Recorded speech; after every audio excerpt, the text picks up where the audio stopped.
അല്ലാഹു പറയുകയാ, നമ്മുടെ കൂട്ടത്തിൽ ചിലരുണ്ട്, അവരുടെ ചെവി അല്ലാഹു അടച്ചു വെക്കും, അവരുടെ ഹൃദയം അല്ലാഹു സീല് വെക്കും, പിന്നെ ഒരിക്കലും അവരുടെ ഹൃദയത്തിന്റെ ഈമാനിന്റെ വെളിച്ചം കേറൂല.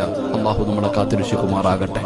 കള്ളു കുടിച്ചതിന്റെ പേരിലല്ല, വ്യഭിചരിച്ചതിന്റെ പേരിലല്ല, പലിശ തിന്നതിന്റെ പേരിലല്ല, തോന്നിവാസം കാണിച്ചതിന്റെ പേരിലല്ല, ഖുർആൻ കേട്ടിട്ട് അതിനെ പരിഗണിക്കാതെ വരുമ്പോ, അള്ളാഹുവിന്റെ വിശുദ്ധമായ ഖുർആൻ കേട്ടിട്ട് അതിന് കൊടുക്കേണ്ട സ്ഥാനവും പരിഗണനയും കൊടുക്കാതെ അതിനെ കളിയാക്കിയിട്ട് നടക്കുമ്പോൾ അള്ളാഹ് തരുന്ന ശിക്ഷയാ.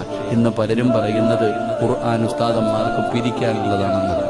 ഇന്ന് കളിയാക്കലും പരിഹാസവുമാണ്. അള്ളാഹു നമ്മളെ നന്നാക്കി തരുമാറാകട്ടെ. അതുകൊണ്ട് മക്കളെ, പടച്ചവനെ മറക്കരുത്, അള്ളാഹുവിനെ മറന്ന് ജീവിക്കരുത്. അഹങ്കാരവും ധിക്കാരമൊക്കെ മാറണം, തോന്നിവാസങ്ങളൊക്കെ മാറണം.